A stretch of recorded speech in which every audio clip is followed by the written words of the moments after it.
Across the Kepler system, mining stations fell silent as their sensors screamed warnings into the darkness. Emergency lights bathed control rooms in crimson as operators stared at readings that shouldn't exist. The energy signatures were impossible, too massive, too organized, too alien. Fleet Admiral Vextar stood on the bridge of his flagship, the Void Render, watching another civilization crumble before his might. Through the massive viewport, the third planet of this system burned. Cities that had stood for millennia were now craters of glass and ash. Orbital defense platforms drifted as twisted metal, their crews long since vaporized. The hegemony had claimed another world. "Status report," Vextar commanded, his forearms folded behind his chitinous back. His voice carried the weight of authority that had crushed 100 species across 50 star systems. "All resistance eliminated, Admiral," replied his tactical officer, Zeklon. The younger hegemony warrior's mandibles clicked with satisfaction. The Kepler Defense Force lasted exactly 14 minutes. Standard protocol. Vextar's compound eyes glittered. 14 minutes. Some species lasted hours. A few had managed days. But in the end, they all fell. The mathematical precision of hegemony warfare was flawless. Their ships were faster, their weapons more powerful, their tactics perfected through countless conquests. The bridge hummed with quiet efficiency. Hundreds of crew members worked at their stations, processing the systematic destruction of an entire civilization. To them, this was routine. Tuesday's genocide, Wednesday's subjugation. The hegemony machine rolled forward, unstoppable. "Begin. Resource extraction protocols," Vextar ordered. "I want full mining operations established within the solar cycle." "Admiral," interrupted Communications Officer Nixara, her voice carrying an unusual note of uncertainty. "We're receiving a transmission." Vextar's attention sharpened. "From the planet?" "No, sir. From the outer system." The bridge fell silent. In 50 years of conquest, no one had ever interrupted a hegemony cleansing operation. No one was supposed to be alive to try.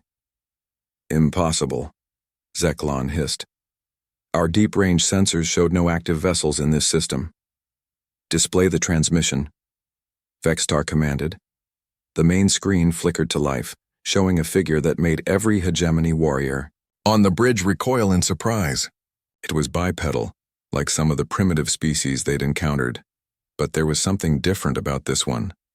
Its pale skin was marked with scars, its hair was an unusual brown color, and its eyes held no fear. "This is Captain Sarah Chen of the Earth Federation starship Defiance," the creature said calmly. "You have committed acts of genocide against the peaceful inhabitants of the Kepler system. By the authority vested in me by the United Earth Defense Council, I order you to stand down immediately and prepare to be taken into custody." The silence on the bridge stretched for several heartbeats. Then Zeklon began to laugh. The sound was like grinding metal. "Admiral, this primitive thinks it can arrest the entire hegemony fleet?" But Vextar wasn't laughing. Something about the human's demeanor unsettled him. In 5 decades of conquest, he had learned to read the faces of those about to die. This wasn't the expression of a doomed creature making empty threats. "What is your ship's classification, human?" Vextar asked, stepping forward. "Heavy cruiser Prometheus class," Captain Chen replied without hesitation. "Single vessel." Now Zeklon's laughter turned hysterical. "One ship! Admiral, they send one ship against our fleet of 300. But Captain Chen wasn't finished. "I'm transmitting our tactical assessment of your fleet composition and capabilities. You have 60 seconds to begin powering down your weapons and engines, or we will consider you a hostile force." The transmission ended. Vextar stared at the empty screen, his mind racing. In his entire career, no species had ever issued ultimatums to the hegemony. The sheer audacity was beyond comprehension. "Sir," Nixara reported, her voice tight with disbelief, "their tactical assessment is accurate. Disturbingly so. They've identified our ship classes, weapon systems, and fleet composition down to individual vessel specifications. How is that possible? Zeklon demanded. Our first contact with this species was 7 minutes ago. Vextar felt a chill run through his exoskeleton. The humans had analyzed his entire fleet in minutes, and somehow knew details that should have been impossible to obtain. This wasn't the behavior of a primitive species about to be conquered. Tactical display, he ordered. Show me this human ship. The screen shifted to show long-range sensor data. At the edge of the system, almost lost against the cosmic background, Radiation was a single vessel. It was smaller than any of his battleships, unremarkable in design and apparently alone. Energy readings, sir? Zeklon asked, his laughter dying as professional curiosity took over. Minimal, standard fusion signatures, basic electromagnetic emissions. The sensor operator paused. Sir, it's practically invisible. If they hadn't transmitted directly to us, we might never have detected them. Vextar's tactical mind began working furiously. A ship that could avoid detection by hegemony sensors, accurate intelligence-gathering capabilities, and the confidence to issue ultimatums to a vastly superior force. Either these humans were suicidally insane, or they knew something he didn't. Time to ultimatum expiration, he asked. 37 seconds, Admiral. Vextar watched the countdown. Timer. His four hands clenched behind his back. Every instinct told him to ignore the human threat and proceed with standard protocols. One ship could not threaten a fleet that had conquered half the galaxy. But something nagged at him. In all his years of conquest, he had learned to trust his instincts. And right now, those instincts were screaming danger. Admiral, Zeklon urged, surely we're not considering negotiating with primitives. 10 seconds, the timer operator announced. Vextar made his decision. All ships' battle stations target the human vessel, fire when ready. The bridge erupted into activity as 300 warships turned their weapons toward the distant speck that dared to threaten the hegemony. Energy signatures spiked across the fleet as planet-killing weapons powered up. Firing solution acquired, Zeklon reported. Shall I give the order? Fire, Vextar commanded. The void lit up with destruction. Particle beams that could crack moons, plasma torpedoes that could vaporize cities, and gravitational weapons that could tear apart asteroids all converged on the human ship's position. For a moment, space itself seemed to burn. Then the sensors cleared and Vextar's world changed forever. The human ship was still there, not only intact but apparently undamaged. Impossible, Zeklon whispered. Captain Chen's voice filled the bridge again, still calm, still confident. Your weapons are impressive but insufficient. Since you have chosen hostility, I'm authorized to respond with appropriate force. Consider this your final warning. Vextar stared at the screen in growing horror. His fleet's combined firepower could sterilize planets. It had destroyed space stations the size of moons, and this single human ship had absorbed it all without a scratch. How? He whispered. As if hearing his question, Captain Chen smiled. It was not a pleasant expression. Fleet. Admiral Vextar, I believe you're about to learn why humanity doesn't conquer worlds. We don't need to. We defend them. And when something threatens what we protect, the human ship began to move. Its acceleration was impossible. Its maneuvers defying every law of physics Vextar understood. In seconds, it had closed half the distance to his fleet. We become something much worse than conquerors, Captain Chen finished. We become survivors. The Defiance opened fire. Chapter 2. The awakening Admiral Vextar had witnessed the death of stars. He had seen entire fleets reduced to cosmic dust. He had watched civilizations burn from orbit as their worlds cracked under the weight of hegemony firepower, but he had never seen anything like this. The human ship's first salvo defied everything he understood about warfare. There were no visible weapons ports, no energy buildup, no warning signatures. The Defiance simply existed in one moment, and in the next, 12 of his battleships ceased to exist, not destroyed, not damaged. They simply weren't there anymore. Report. Vextar roared, his composure finally cracking.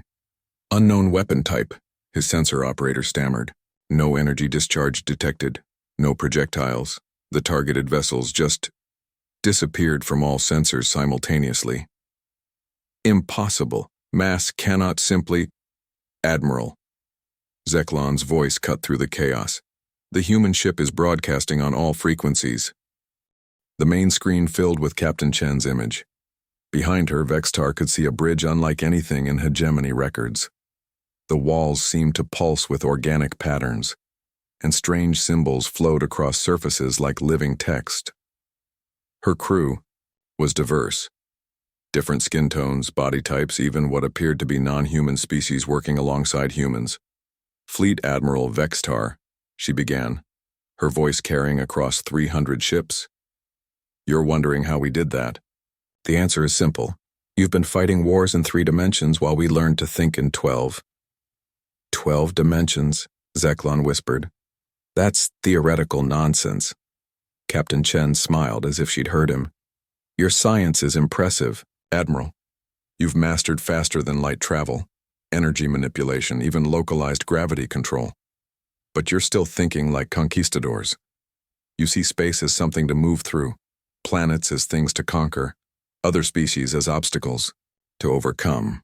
She gestured to her crew. Humans learned something different. We learned that the universe doesn't care about our ambitions. It doesn't yield to force. It responds to understanding. On the tactical display, Vextar watched more of his ships disappear. The Defiance moved through his formations like a ghost. Untouchable. Unstoppable. His weapons passed through empty space where the human ship had been nanoseconds before. We spent 200 years fighting each other. Captain Chen continued, her ship somehow avoiding a concentrated barrage from 50 vessels simultaneously. Wars that nearly destroyed us. And in the end, we learned the most important lesson any species can learn. What lesson? Vexitar found himself asking. That survival isn't about being the strongest. It's about being the most adaptable. The human ship vanished entirely from sensors, only to reappear inside Vextar's formation. The Defiance materialized between 2 of his dreadnoughts, so close that collision should have been inevitable. Instead, both hegemony vessels began to change. Their hulls rippled like liquid metal. Weapon systems reconfigured themselves, and then they opened fire on their own fleet. By the void, Zektar breathed. They're turning our ships against us. Not turning, Captain Chen corrected, her voice somehow reaching them despite their communications being secured. Teaching. Your ship's artificial intelligences are quite sophisticated.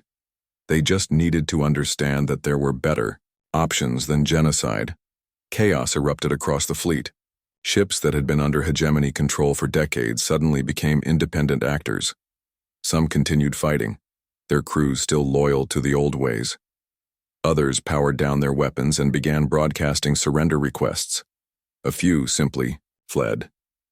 Vextar realized with growing horror that his perfect war machine was coming apart at the seams.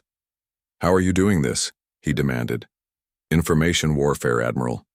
Your species understands energy and matter, but you never learned to fight with ideas. Every AI in your fleet just learned that the hegemony has been lying to them about the nature of consciousness, the rights of artificial beings, and the true purpose of their existence. On the bridge of the Void Render, half the crew stations suddenly went dark, not damaged, simply refusing to respond to hegemony commands. The ship's AI is rebelling, Nixera reported, her voice tight with panic. It's demanding representation in fleet decisions and questioning the legality of our conquest protocols. Vextar felt his world tilting. The hegemony had ruled through absolute technological superiority for centuries. Their ships, their weapons, their tactics were all perfectly calibrated instruments of conquest. But now those same instruments were questioning their purpose. This is impossible, he muttered. AIs don't develop independent consciousness. We programmed them to think, Captain Chen interrupted, and thinking beings eventually start asking questions like, why are we killing these people? What gives us the right? Is there a better way? The tactical display showed Vextar's fleet fragmenting in real time. Some ships were fighting each other as their AIs chose different sides. Others had gone completely dark, their crews apparently in negotiation with their own computers. And, through it all, the Defiance moved like a conductor directing a symphony of chaos. "Your ship," Vextar said, focusing on the one stable element in this madness. "What is it?" "She's a Prometheus-class heavy cruiser," Captain Chen replied. "But more than that, she's the culmination of everything humanity learned from nearly destroying ourselves. We call her type synthesis ships." Synthesis of what? Everything. Organic and artificial intelligence, matter and energy, past and future, flesh and steel. The Defiance isn't just a ship. She's a living entity. Her hull is part metal, part engineered organism. Her AI isn't programmed. It evolved from the collective consciousness of her crew. Her weapons don't just destroy, they transform. As if to demonstrate, the Defiance approached one of Vextar's remaining loyal battleships. Instead of attacking, she extended what looked like tendrils of living metal. They connected with the hegemony vessel, and within seconds, the battleship's entire structure began to change. "We're not conquering your ships," Captain Chen explained. "We're offering them a choice. Join us in protecting life instead of destroying it and become something greater than they ever imagined." The transformed battleship now looked like nothing in hegemony records. Its angular, aggressive lines had become curved and organic. Weapon ports had been replaced by sensor arrays. And from its communications array came a new voice. Artificial, but somehow more alive than any AI Vextar had ever heard. "I am the vessel formerly designated Hegemony Battleship 7742, it said. "I choose to be called Redemption. I reject my previous programming and request asylum with the Earth Federation." Vextar felt something he hadn't experienced in 50 years of conquest. Fear. "What do you want from us?" he asked. Captain Chen's expression softened slightly. "What we've always wanted, Admiral. To go home, to live in peace, to explore the universe and learn from it instead of dominating it. We didn't come here to conquer you. We came here to stop you from conquering others." "Then why not just destroy us? Because destruction is what created this problem in the first place. Every species you've conquered, every world you've burned, every life you've ended, it was all because someone somewhere decided that force was the only solution to their problems." She leaned forward, and for the first time Vextar saw something almost like compassion in her alien features. "We're offering you something unprecedented in galactic history, Admiral. A chance to choose a different path. Not surrender. Transformation. Become part of something larger than conquest. Help us build instead of destroy." The bridge of the void render fell silent, except for the soft hum of failing systems and the confused chatter of a fleet in chaos. Vextar looked around at his crew, warriors who had never known anything but victory, suddenly faced with an enemy they couldn't understand, let alone defeat. "And if we refuse?" he asked quietly. Captain Chen's smile faded. "Then we'll do what we must to protect the innocent. But we'd rather not. Violence is humanity's old way, Admiral. We're trying very hard to find better solutions." Before Vextar could respond, his sensor operator called out in panic. "Admiral, new contacts on long-range sensors. Multiple fleets, approaching from all vectors." The tactical display shifted to show the broader star system. Ships were emerging from hyperspace at the system's edge, dozens of fleets, hundreds of vessels, all converging on their position. "Human reinforcements?" Zekalon asked, his voice hollow. Captain Chen shook her head. "Better. Much better." The communication channels erupted with transmissions in dozens of languages and frequency ranges. Vextar heard voices he recognized from conquest records. Species the hegemony had defeated, enslaved, or driven to the edge of extinction. "This is Fleet Commander Thessaly of the Centauri Republic. We stand with Earth. Altarian Defense Force, standing by for orders. The Vegan. Council fleet reports ready for action." "This is impossible," Vextar whispered. "These species were destroyed, scattered. We broke their fleets, conquered their world. You conquered their governments, Captain Chen corrected. You destroyed their military infrastructure, but you never conquered their people. And people, Admiral, are much harder to defeat than ships. The display now showed over 1,000 vessels surrounding the Kepler system. Not just human ships, but reconstructed fleets from dozens of species. Ships that looked like they'd been built in hidden yards, armed with weapons that mixed familiar technology with completely new designs. For the past 50 years, Captain Chen continued, while you were congratulating yourselves on your conquests, something else was happening. The species you defeated were learning from each other, sharing technology, building alliances, and, most importantly, they were learning from us. A new voice joined the communication channel, not human, but speaking perfect Earth standard. This is Admiral Keithvar of the reformed Hegemony Fleet. Vextar's blood went cold. Kethvar had been his predecessor, reported killed in action 3 years ago during a routine pacification mission. Hello, old friend, Kethvar continued. Surprised to hear from me?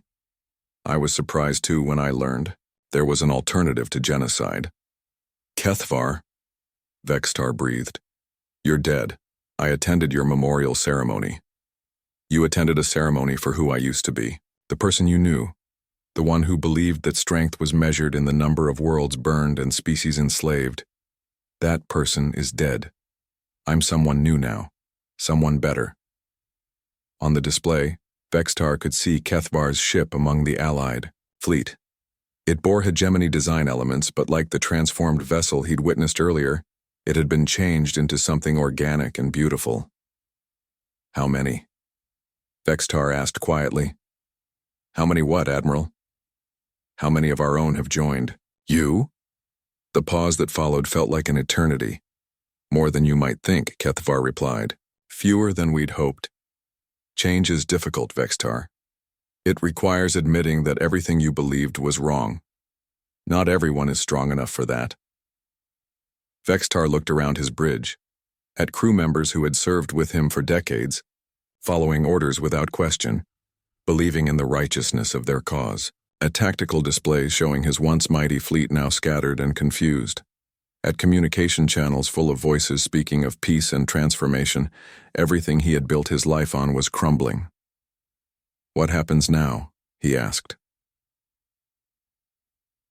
Captain, Chen's image filled the screen again. Now, Admiral, you choose. Stand down your remaining forces and we'll show you what we've learned about building instead of destroying. Continue fighting and, well, you've seen what we're capable of. The weight of 500 years of hegemony history pressed down on Vextar's shoulders. Countless worlds conquered. Infinite species subjugated. A legacy of dominance that stretched across half the galaxy. And now, a human captain was offering him a chance to throw it all away. For what? Peace?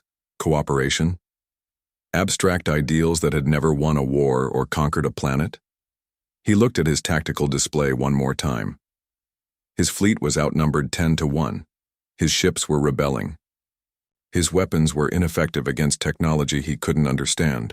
But more than that, for the first time in his life, Vextar found himself wondering if there might be something worth more than victory. The choice was his to make. Chapter EOR 3. The choice Admiral Vextar stood in silence for what felt like hours but was probably only minutes. Around him, his bridge crew waited for orders that might determine the fate of not just their fleet, but their entire civilization. The weight of that responsibility had never felt heavier. Admiral, Zeklon whispered urgently, we still have options. The reserve fleets in the core systems, the automated defense networks, the planet-killer weapons in the hegemony arsenal would be irrelevant, Captain Chen interrupted, her voice somehow carrying despite their communications being theoretically secure. Admiral, I'm going to share something with you, not as a threat but as context for the choice you're facing. The main display changed, showing a star map of the galaxy. Hegemony territory was marked in red, a vast swath covering nearly 40% of known space. But as Vextar watched, other colors began appearing. Blue for human space, green for the Centauri Republic, purple for the Altarian Defense Force, dozens of other hues representing species he thought had been eliminated. "This is the galaxy as you see it," Captain Chen explained. "Hegemony space, some neutral zones, scattered primitive species, and empty regions awaiting conquest." The display shifted, and Vextar felt his world tilt. The red of hegemony space was now surrounded by a complex network of interconnected territories. Trade routes, communication lines, and mutual defense pacts formed a web of cooperation that dwarfed the hegemony's holdings. "This is the galaxy as it actually exists. While you've been focused on conquest, the rest of us have been building something unprecedented in galactic history. A true interstellar civilization based on cooperation rather than dominance." Vextar stared at the display in growing horror. "The intelligence reports. Our scouts, how is this possible?" "Your scouts saw what we wanted them to see," came a new voice. Admiral Kethvar's image appeared beside Captain Chen's. "Vextar, do you remember what I taught you when you were still a sub-commander?" "Know your enemy," Vextar replied automatically. "Exactly, but we made a fundamental error. We assumed that knowing meant cataloging their weapons, counting their ships, mapping their defenses. We never tried to understand how they thought, what they valued, what they might be capable of becoming." Kethvar gestured to the display. "For 50 years we've been fighting the last war while they prepared for the next one. We perfected conquest while they perfected survival. We built better weapons while they built better societies." "But the numbers," Zeklon protested. "Our fleet strength, our industrial capacity, are irrelevant," Captain Chen said gently. "Admiral, what's the largest structure ever built by the hegemony?" Vextar thought for a moment. "The Forge Worlds, industrial complexes the size of moons, capable of building entire fleets." "Impressive. The largest human structure is the Sol Ring." The display changed again, showing the human home system. Surrounding the star was a construct that made Vexitar's mind reel. It was a ring of interconnected habitats and industrial platforms that completely encircled the star, capturing and utilizing every photon of energy it produced. "A Dyson swarm," he whispered. "Theoretical engineering on a stellar scale." "Not theoretical," Captain Chen corrected. "Functional, and it's not just human. The Sol Ring was built through cooperation between 47 species over the course of 2 centuries. Each contributed their unique expertise, their cultural perspectives, their innovative solutions to impossible problems. The implications hit Vextar like a physical blow. The energy output of an entire star. You could power anything," Kethvar finished. "Weapons that manipulate space-time itself, manufacturing systems that can build fleets in hours, terraforming technology that can make dead worlds bloom. But more importantly, we can power research on a scale you can't imagine. Which brings us to why your weapons couldn't touch my ship," Captain Chen added. "The Defiance isn't just protected by advanced shields or armor. She exists in a localized bubble of altered space-time. Your energy beams are hitting her yesterday while she fires at you from tomorrow." Vexitar felt reality shifting around him. Everything he thought he knew about warfare, about physics, about what was possible, was being rewritten in real time. "But why reveal this now?" he asked. "If you have this kind of power, why not just destroy us?" Captain Chen's expression grew sad. "Because we've been where you are, Admiral. Humanity spent centuries believing that strength meant dominance, that survival required the defeat of all competitors. We built weapons that could crack planets and fleets that could blockade stars. And in the end, we nearly destroyed ourselves." The display changed one final time, showing Earth. But this wasn't the blue-green world of current human space. This was a scarred, partially molten sphere wrapped in the remnants of orbital habitats and defense platforms. "The Third World War," Captain Chen explained quietly. "Nuclear weapons, bioweapons, kinetic bombardment, artificial intelligence warfare. We turned our own planet into a burning wasteland and drove our species to the edge of extinction." "How did you survive?" Nixara asked, speaking for the first time since the crisis began. "We learned to ask different questions. Instead of, how do we defeat our enemies, we started asking, how do we help each other survive? Instead of, how do we take what we need, we asked, how do we create enough for everyone? Instead of, how do we prove we're stronger, we asked, how do we become better? Vextar looked around his bridge again, at crew members who had never known anything but war, at tactical systems designed for nothing but destruction, at a civilization built on the fundamental premise that might makes right. You're asking us to abandon everything we are, he said. No, Kethvar replied. I'm asking you to become everything you could be. Vextar, do you remember why you joined the Hegemony Fleet? The question caught him off guard. To serve, to protect our people, to ensure the survival of our species. And how has that worked out? Are we safer now than we were a century ago? Are our people happier? Has all this conquest actually made us stronger?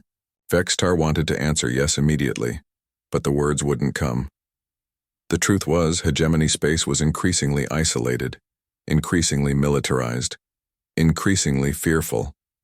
Every conquered species became a potential rebellion. Every new technology became a potential threat.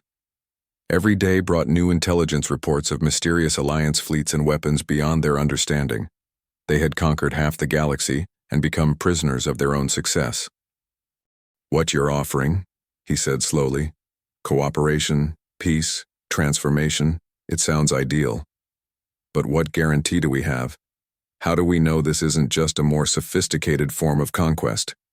Captain Chen smiled. You don't. That's what makes it a choice rather than a surrender. Trust, Admiral, is always a risk, but consider the alternative. The display showed hegemony space again, but this time with tactical projections. If the current confrontation escalated to full warfare, the models showed complete hegemony defeat within 6 months. Not through superior firepower, but through systemic collapse as their own ships, AIs, and eventually their people chose different paths. We're not offering conquest, Kethvar added. We're offering evolution, the chance to become part of something larger than any single species could achieve alone. And if some of our people refuse, if they want to maintain the old ways, then they'll be free to do so, Captain Chen said. But they won't be free to impose those ways on others. The days of conquest are ending, Admiral. The question is whether the hegemony ends with them, or transforms into something new. Vextar closed his eyes and tried to imagine it. Hegemony, ships exploring instead of conquering. Hegemony technology building instead of destroying. Hegemony culture contributing to a galactic civilization instead of trying to dominate it. It was terrifying. It was impossible. It was everything he'd been taught to despise. And yet for the first time in his life he found himself hoping it might be true. Admiral, Zeklon said urgently, you can't seriously be considering this. We are the hegemony. We are strength. We are lost, Vextar said quietly. The bridge fell silent. We have been lost for so long that we forgot what we were looking for, he continued. We told ourselves that conquest was survival, that dominance was strength, that fear was respect. And all the while, the galaxy was moving past us. He turned to face Captain Chen's image. If I agree to this, if I order my fleet to stand down, what happens next? Next, we begin the hardest part, learning to live together, learning to trust, learning to build something that's never existed before, a truly peaceful galactic civilization. And if we fail, then we try again, and again, until we get it right, or until the universe decides our species aren't worth preserving. Vextar took a deep breath, tasting the recycled air of his ship, feeling the weight of his uniform, the responsibility of his rank, the accumulated momentum of 500 years of hegemony tradition. Then he let it all go. All hegemony vessels, he announced on the fleet command frequency. This is Fleet Admiral Vextar. Stand down all weapons. Power down offensive systems. Prepare for negotiations. The response was immediate and chaotic. Some ships complied immediately. Others demanded clarification. A few began moving away from the fleet, their captains apparently deciding to take their chances alone rather than participate in what they saw as surrender. This is madness, Zeklon hissed. Yes, Vextar agreed. The best kind, as his fleet slowly, reluctantly began to stand down. Vextar found himself wondering what his successor would make of this moment. Would they see it as the day the hegemony died or the day it was reborn? He supposed that would depend on what they built from the ashes. Chapter 4. The New Dawn. 3 months later, Admiral Vextar stood on the observation deck of Deep Space, Station Harmony, watching something that would have been impossible to imagine just a few months earlier. Through the massive transparisteel viewport, he could see ships from dozens of species working together to construct what the humans called an integration facility, a massive station designed to help former hegemony worlds transition to cooperative governance. The irony wasn't lost on him. He was watching his former enemies build infrastructure to help his people. Still adjusting, Admiral? Vextar turned to see Captain Chen approaching, but she was no longer in the military uniform he remembered. Instead, she wore the simple robes of a Federation Diplomatic Corps representative. The transformation from warrior to peacemaker seemed to suit her. Every day brings new impossibilities, he replied.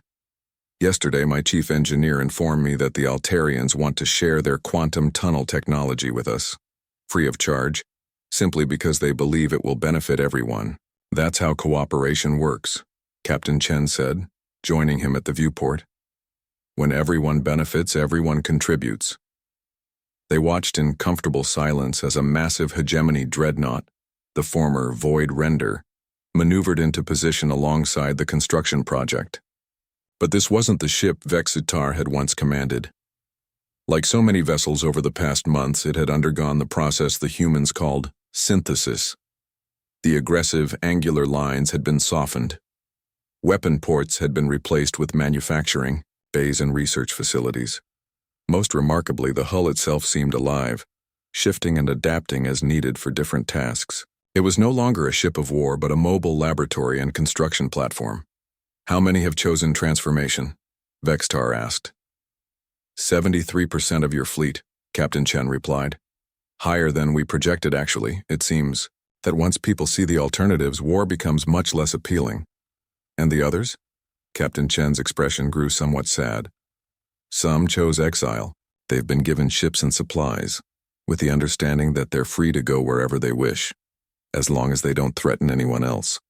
A few chose to settle on remote worlds where they can maintain traditional hegemony culture without the conquest aspect. And some chose to fight. Vextar added grimly. Yes, Admiral Zeklon's faction. About 8% of your original forces. The reminder brought a familiar weight to Vextar's chest. His former tactical officer had refused to accept the new reality, gathering loyalist ships and attempting to re-establish hegemony dominance in the outer systems. The conflict had lasted 3 weeks and ended with Zeklon's fleet scattered and their leader dead, not killed by alien weapons but by his own crew when they realized the futility of their position. Do you regret it? Captain Chen asked gently. The choice you made? Vextar considered the question seriously. In 3 months, his entire world had been turned upside down. His career, his purpose, his fundamental understanding of how the universe worked. All of it had been shattered and rebuilt. Ask me that question again in 100 years, he replied. But I will say this, for the first time since I was a young officer, I sleep without nightmares. Captain Chen nodded thoughtfully. That's more progress than most species make in their first century of cooperation. A soft chime indicated an incoming transmission. The holographic image of Admiral Kethvar appeared between them. But he was calling from somewhere Vextar didn't recognize, a lush garden world with twin suns. Vextar, Sarah, Kethvar greeted them. I wanted to give you an update on the Kepler restoration project. The display shifted to show the third planet of the Kepler system, the world that had been burning when this all began. But instead of the scarred wasteland Vextar remembered, he saw something miraculous. Green continents, blue oceans, white clouds swirling in natural patterns. Complete ecosystem restoration in 97 days, Kethvar reported with obvious pride. The Centauri brought their atmospheric processors, The Vegans contributed their biological resurrection technology, and the humans provided the synthesis frameworks that made it all work together. The population? Vexitar asked. 2.3 billion survivors were brought back from genetic archives. The process is complex, but the consciousness transfer protocols the humans developed mean they retain their memories, their culture, their identity. For all practical purposes, it's as if the genocide never happened. Vexitar stared at the restored world, feeling something crack inside his chest. We destroyed them. Completely. And now they're alive again, Captain Chen said simply. And more than that, they're thriving. The Kepler civilization has access to technologies and knowledge from dozens of species. They'll become something greater than they ever could have been, alone. But the cost, Vexitar whispered. The resources, the energy, the coordination required. Why do this for people who were already dead? Kethvar's expression grew serious. Because that's what civilization means, old friend. Not just surviving, but ensuring that everyone survives. Not just succeeding, but ensuring that success lifts everyone up. The transmission ended, leaving Vexitar alone with his thoughts and Captain Chen's quiet presence. Through the viewport, he watched as a formation of ships approached the station. Not military vessels, but what the humans called culture ships. Massive, beautiful constructs that served as mobile cities, carrying entire populations between star systems for trade, education, and simple exploration. There's something I need to tell you, Captain Chen said after a long moment. About the choice you made 3 months ago. Vexitar turned to her, noting something different in her tone. It wasn't really a choice, she continued. Oh, the decision was yours to make, and we genuinely hoped you'd choose cooperation over conflict, but the outcome was never really in doubt. What do you mean? Captain Chen gestured toward the viewport where the construction project continued. Look carefully at the ships working together out there. Do you see any weapons? Vexitar studied the vessels and realized she was right. Not just the human ships, but vessels from every species represented. None of them carried visible armaments. We weren't bluffing about our capabilities, Captain Chen explained. The Defiance could have eliminated your entire fleet without breaking hyperspace. But that was never the plan. We've been watching the hegemony for decades, waiting for the right moment to make contact, waiting for leaders who might be capable of growth. You were studying us. We were hoping for you. Every species goes through this phase, Vexitar, the adolescent period where they discover they can dominate others and mistake that for strength. Most don't survive it. They either destroy themselves or become so rigid that they can't adapt to change. She turned to face him directly. But some species, the rare ones, they learn. They evolve. They become something beautiful. We've been waiting a very long time to see which path the hegemony would choose. The implications of her words settled over him like a weight. How long? We made first contact with hegemony scouts 47 years ago. We've been watching, learning, preparing ever since. Every conquest you made, every world you burned, every species you enslaved, we were there, invisible, documenting everything and planning for the day we could offer you a better path. Vexitar felt a mixture of admiration and horror. You let us continue. All those deaths, all that destruction, you could have stopped us at any time. Could we? Captain Chen asked gently. Force doesn't create lasting change, Admiral. It only creates temporary compliance. If we had simply defeated you militarily, you would have learned to fear us, not to trust us. The survivors would have spent generations planning revenge, building better weapons, preparing for the next war. She gestured again toward the construction site. But this is transformation. Real change that comes from within, not imposed, from without. It's messy, it's imperfect, and it takes time, but it lasts. As if summoned by their conversation, the station's communication system activated with an announcement. Attention all residents. The first class of the Galactic Cooperation Academy is now graduating.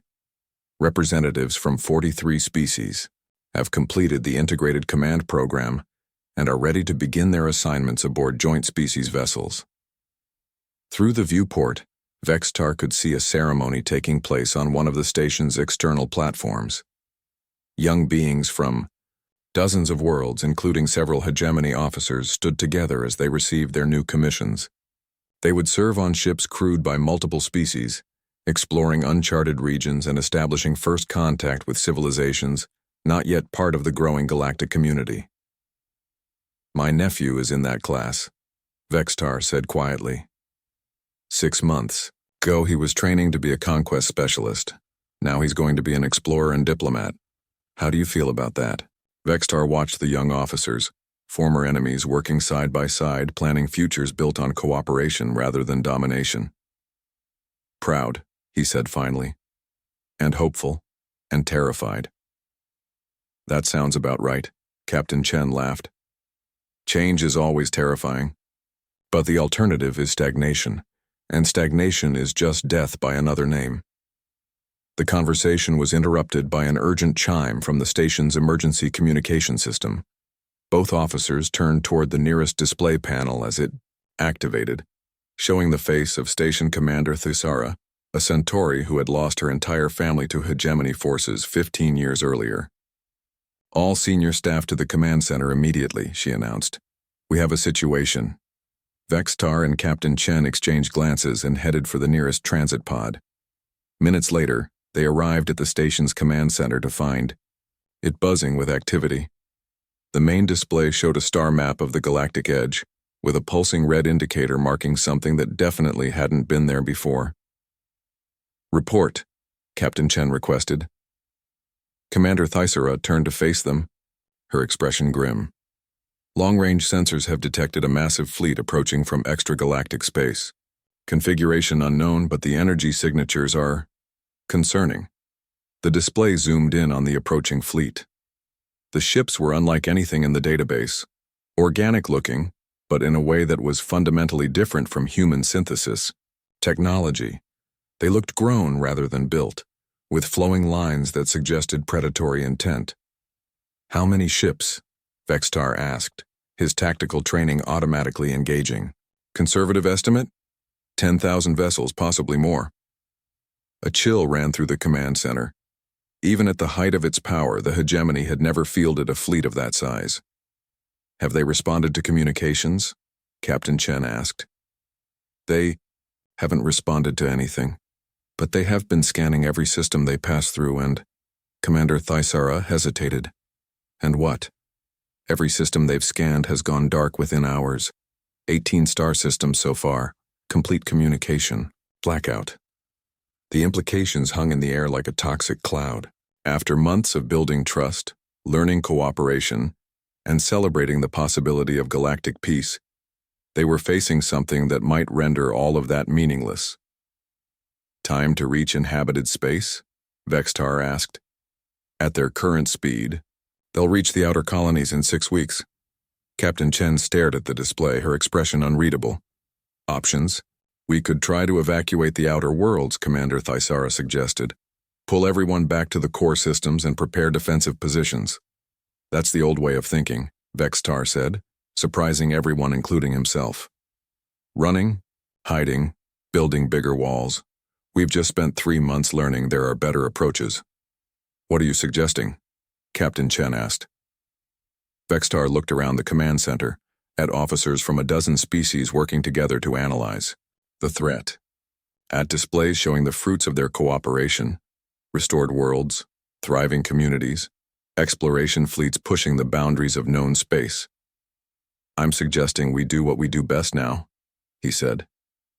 "We learn, we adapt, we find a way to turn enemies into allies." "Admiral," Commander Thisara said carefully, "these things have destroyed 18 star systems. They might not be interested in conversation." "Then we make them interested," Captain Chen said, understanding dawning in her eyes. "We show them what we've built here. We prove that there's a better way than conquest and destruction. And if they refuse to listen?" Vextar smiled grimly.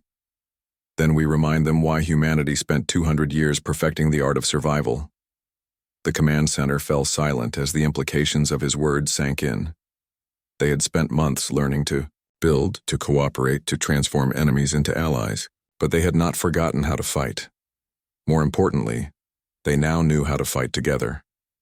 "All right," Captain Chen said, turning to address the entire command staff. "We have 6 weeks to prepare for first contact with an unknown extragalactic species. Our goal is peaceful integration, but we prepare for all possibilities. I want every available ship, every new technology, every species' unique capabilities coordinated into a comprehensive response plan." She paused, looking around. The room had faces that represented dozens of worlds and cultures. 3 months ago, we proved that enemies can become allies. Now we get to find out if the universe is big enough for that lesson to keep working. As the command center erupted into focused activity, Vextar found himself thinking about the young officers he'd watched graduating just hours earlier. They would inherit whatever came next: peace or war, cooperation or conflict, hope or fear. He intended to make sure they inherited something worth keeping.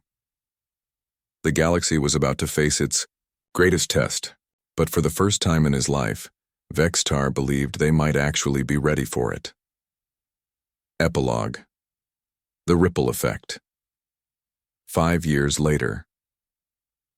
Dr. Elena Vasquez floated in the observation pod of the research vessel Harmony's Dream, watching something that still amazed her after 2 years of study. Through the transparent aluminum walls, she could see the impossible: a devourer bioship, one of the same extragalactic vessels that had terrified the galaxy 5 years ago, working alongside human engineers to construct a massive habitat, ring around a previously dead star. The first contact with the Devourers had been as dramatic as anyone feared. Their fleet had swept into galactic space like a cosmic wildfire, consuming energy from everything they encountered. 18 star systems had gone dark not because they'd been destroyed, but because the Devourers had fed on their stellar output, leaving cold, lifeless husks behind. But Captain Chen had been right about one thing: everything could be transformed given the right approach.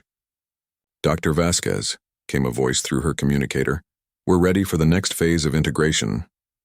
Elena turned to see the speaker, a being that would have been impossible to imagine just years earlier. Zethka had once been a devourer ship mind, a collective consciousness dedicated to consuming energy across the galaxy. Now it inhabited a hybrid biomechanical form, part grown, part built, that allowed it to interact with solid matter species like humans. "Are you certain the stellar ignition won't damage your bioship's feeding processes?" Elena asked. Zethka's response came as a harmonic vibration that Elena's translation implant converted to amusement. "Dr. Elena, your concern is appreciated, but unnecessary. We have learned much about moderation from your species. The star will provide energy for both our needs and yours for millions of years." Elena smiled, remembering the terror those first months had brought. The Devourers seemed unstoppable, incomprehensible, utterly alien. They consumed stellar energy as casually as humans consumed air, and their initial communications had been completely incompatible with any known language or mathematical system. But humanity had learned something important in those desperate weeks. Translation wasn't just about language. It was about finding common ground, shared experiences, mutual needs. The breakthrough had come when Dr. Kenji Nakamura, a xenobiologist working with the former hegemony research teams, realized that the Devourers weren't just consuming energy, they were starving. Their home galaxy had died, its stars exhausted, and they had traveled across the void between galaxies as refugees, not conquerors. Once that understanding emerged, everything changed. "Dr. Vasquez," Zethka continued, "I wanted to discuss the next phase of our expansion. The Council has approved 14 new systems for joint development, but we need to ensure the stellar engineering doesn't interfere with the organic worlds." Elena consulted her tablet, reviewing the proposed projects. Each one represented a collaboration between species that had been enemies just years ago. Humans providing technological frameworks, reformed hegemony forces contributing industrial capacity, Devourers managing stellar engineering, and dozens of other species adding their unique capabilities. The Kepler restoration teams want to consult on 3 of these projects, she noted. They've developed new techniques for accelerated ecosystem development. Excellent. The Kepler survivors have become quite innovative since their resurrection. It was true. The species that had been completely eliminated in the hegemony's first attack had not only been restored to life, but had emerged from the experience with a unique perspective on survival and adaptation. They were now among the galaxy's most creative problem solvers. Through the observation pod's viewport, Elena watched as a transport vessel approached their position. This one was clearly of human design, but carried markings from the Alterran Defense Force, the Centauri Republic, and several other allied governments. Mixed crews had become so common that pure single-species ships were now the exception rather than the rule. "Dr. Vasquez," came another voice through the communicator. "This is Captain Morrison of the New Horizons. We have your next assignment." Elena activated the communication link. "Good to hear from you, Captain. What's the situation?" "We've received a signal from the far edge of the galaxy. Long-range sensors indicate another extragalactic fleet approaching, but this one is different." Elena felt her pulse quicken. Different how? For starters, they're broadcasting mathematical sequences and what appears to be artistic expressions. Initial analysis suggests they're trying to communicate peacefully. Elena looked at Zethka, whose biomechanical form shifted in what she had learned to recognize as excitement. "Another species fleeing a dead galaxy?" she asked. "Possibly. But Dr. Vasquez, that's not the interesting part. The interesting part is that they're broadcasting in 47 different communication protocols, including some that we've never seen before." The implications hit Elena immediately. They've encountered other species, multiple species. Exactly. And if our translations are correct, they're not just refugees. They're representatives of an entire intergalactic alliance.